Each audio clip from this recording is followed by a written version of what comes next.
Here is my case. Hello, my name is Jillian Bruno, and I'm 27 years old, and I've been working in the field of ABA for over 3 years now. I'm currently working in a clinic where I'm a lead RBT, and I provide one-on-one services to learners whose ages range from 3 to 11. Some of the learners do go to school, while most are working towards going to school, and others are working on daily living skills. In this presentation, I will give you a brief description of the client that I have chosen for this case study, the client's behaviors and possible behavior functions, the assessment tools and procedures, the rationale for using the chosen assessment, along with how the assessment procedures and results are relevant to the BACB task list.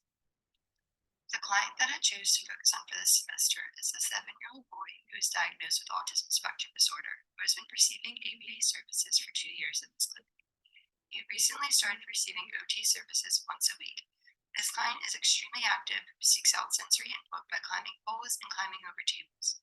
He enjoys tag, building towers with Legos, scooters, pretend play, and building blocks. He does not attend school. He can communicate in 2-word commands when the activity is preferred. He engages in flopping, crying, and SIB when denied access to a preferred item or activity. He will also engage in throwing up or property destruction, knocking over shelves. I use the VB MAP assessment to assess the learning and social skills that this client has. There are 3 levels to this assessment, demonstrating 170 learning and language milestones. At level 1, the child is tested for requesting, labeling, listener responding, matching, independent play, social skills, imitation, echoic skills, and spontaneous vocal behavior. Then, level 2 adds listener responding by function, feature, and class, interverbals, classroom routines and group skills, and linguistic structure, while no longer assessing or tracking spontaneous vocal behavior. Level 3 adds reading, writing, and mathematics, while no longer assessing or tracking imitation and echoic skills. For my client, I have been able to move on to the ladder of level 1 and beginning level 2 to update his goals for his program. Rationale for choosing this assessment is used to determine what skills the client currently has and what skills he needs improvement on.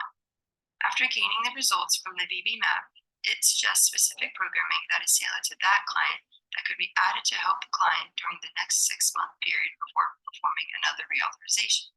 For this client, he needed focus on levels 1 and 2. The second assessment I used for this client was a functional assessment of the problem behavior. The FBA was conducted to determine underlying cause or function of the client's behaviors that may impede with the learning of the client or the learning of the client's peers. After conducting an FBA and multiple direct observation periods, the learner is likely engaging in throwing up and knocking over shelves to gain attention. I concluded that by observing him laughing after he threw up. While we ignored and did not provide verbal attention, he would then point down to the substance. For the moments he knocked over shelves, we probed hand over hand cleaning up, and he would be smiling and laughing. He is likely engaging in SIB to gain automatic reinforcement. After completing these 2 assessments with this client, I was able to make a relation to the assessment procedures and results to the BACB task list items. While performing the assessment procedures, I was applying measurement, behavior assessment, and behavior change procedures. The specific task list items include C3, measure occurrence, where I was counting how many times the client threw up or knocked over a shelf. I was able to describe the common function of the behavior, which falls under item F6 on the BACB task list. 2 more related items fall under section F8, conducting a functional analysis of the problem behavior, and F9, interpreting functional assessment data. Lastly, under the task list item G14, I was able to use reinforcement of FCT to weaken the behavior. I was able to provide a prompt of "come get me," which is tag, and provide immediate reinforcement to the client instead of throwing up to get my attention. Based on the FBA data, there was conclusions I was able to make that could be implemented into his behavior plan. I will have the therapist remove any verbal attention and remain neutral to the problem behavior. This will be an attempt to shape that the client's maladaptive behavior does not get them the attention they want. When a plan is being implemented, this means that it must be a collaborative effort.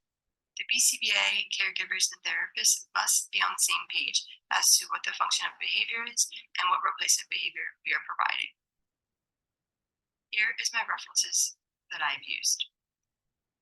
Thank you.